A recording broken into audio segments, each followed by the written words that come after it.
Welcome to this episode of Kennedy Saves the World. I am going to save your heart in so many ways. I'm not going to do it. I'm going to let a professional do it. This is a woman who knows so much about the human heart. She has felt it in her hands, and her descriptions of what it's like to touch a beating heart are so fascinating, it makes you want to go to medical school. Her name is Dr. Kathy Magliato. She is a cardiothoracic surgeon. That is an incredibly competitive field that is mostly populated by men. There are very few CT surgeons who happen to be female in the world. She is one of them. She is so good that her book, Heart Matters, which you can get right now, was turned into a TV show on NBC called Heartbeat. And when she was on maternity leave, she got an MBA from the Anderson School at UCLA. Go Bruins! And she has so much to discuss, not only with Women's Heart Health Month, which just passed but should have 2 months, but also she is an expert on COVID.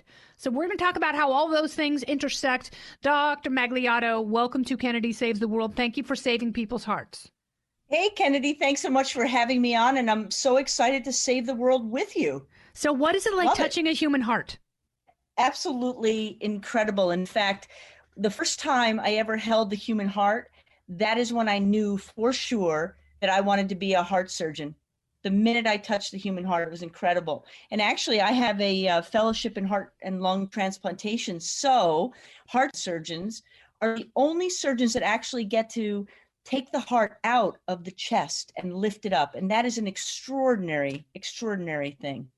Yeah, I can't imagine going through something like that and not being changed by that. And maybe that's why it's such a competitive field, because, you know, once you have a group of surgeons who do that, I imagine a lot of them would land on that. But it also, it's insane the amount of schooling that you've had and how many years it takes to actually be in control in an operating room and being the one holding a scalpel. How long is that journey?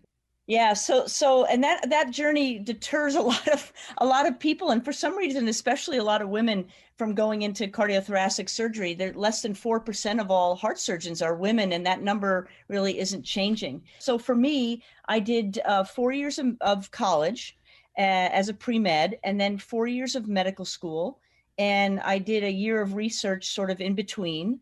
And then I trained for 5 years as a general surgeon, so a surgeon who can operate, you know, throughout the abdomen, if you will. Another year of research, and then I specialized in heart surgery, and that was another 2 years of training on top of all of that. And then, because I wanted to do transplant, I had to do an extra year of training in just heart and lung transplantation and artificial heart technology. So, you know, I finished up my training, and after about 17 years all in, and you know something, honestly, I would do it in a heartbeat, no pun intended, all over again. It was such an extraordinary journey, and it still is. It's amazing. I mean, it's really truly incredible. And as I've talked to you about COVID, so when we all were hearing about it, and it was so scary, and there were so many people on ventilators, and we were hearing how auto manufacturing plants were being switched over to make ventilators, and that was the drive: ventilation, ventilation, ventilation. And when I talked to you last about this late spring, you said that you had been poring over Chinese autopsy reports, and you found something completely different. What was that? Yeah, that was pretty amazing. So really early on, and again, you know, if we look back at COVID, it was around December 26th that the first 4 cases were cited in Wuhan, China, right? That was, you know, a year ago, right? But early on, within a month or so, I saw a couple of autopsy reports that came out of China. And these were very brave, you know, doctors who posted those autopsy results only to, you know, through physician channels. So in other words, the lay public would never have seen this, right? And when we do an autopsy, not to get too gory for your listeners, but when we do an autopsy, there's 2 parts to that autopsy. You can get gory. So it's okay. You can get dirty. Okay, let's get gory. You are talking to a heart surgeon, so you never know. We could go in a whole different direction. But anyway, so The first part of an autopsy is called the gross autopsy. And that is where we take out the organs, we resect them, we take out the organs, we inspect them, and then we weigh them, right? And the second part of the autopsy then is what's called the microscopic autopsy. We take those same organs and we slice them up into thin layers, put them on a microscope slide, and look at them under the microscope, okay? And the reason why I say this is because I was starting to look at the gross autopsy results, which come out first, and the microscopic usually takes a few weeks after that. And I noticed something really bizarre. I noticed that the lungs, when they weighed them in these patients, they weighed light. So as a lung transplant surgeon, I know the weight of a normal, human lung. And so I thought, wow, that's unusual, right? Because you'd think, Kennedy, that if you have this pneumonia going on and people are dying this respiratory death, that their lungs would be heavy. They would be boggy, filled with fluid, filled with secretions, and they wouldn't weigh light. So I thought, gosh, that's odd. Maybe we're not dealing with simply a respiratory virus, right? So then a couple of weeks later, the microscopic comes out, and lo and behold, and this, by the way, has now been seen in the autopsy cases in the US, and this is now well published in the medical literature. But what we saw on the microscopic, or what I saw, was that the small blood vessels, the capillaries of the lungs, were actually clotted.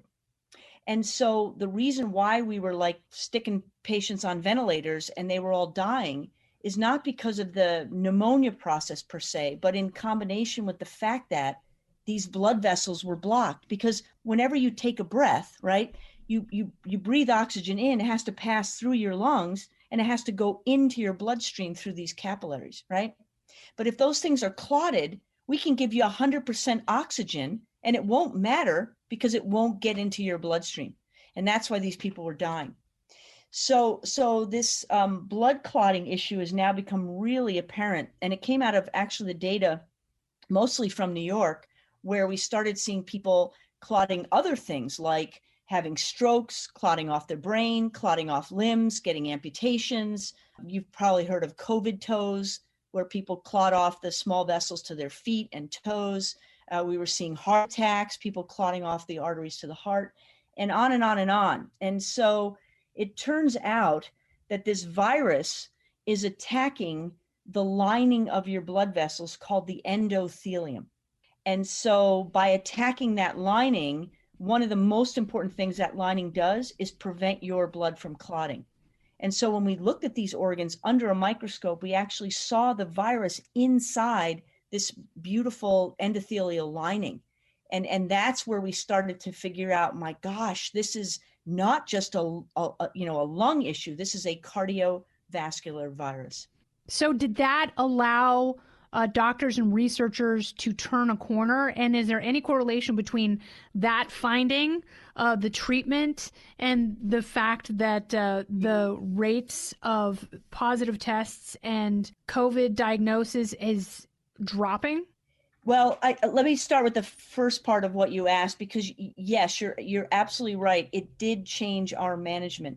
And so now we have been looking at utilizing more anti-inflammatory type drugs. One drug in particular that looks really good to us is dexamethasone, which is a good old steroids.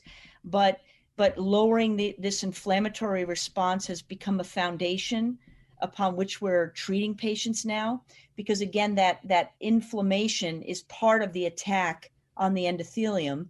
The second thing that we do, or we've been doing, is giving anticoagulants. So hoping to prevent some of these catastrophic blood clots from happening. And we weren't doing that initially because we didn't really recognize this as a blood vessel disease. And so yes, it has changed our thinking. Yes, it is broadened our management. And honestly, Kennedy, we're learning every single day. Every day is a new day for COVID-19, every day.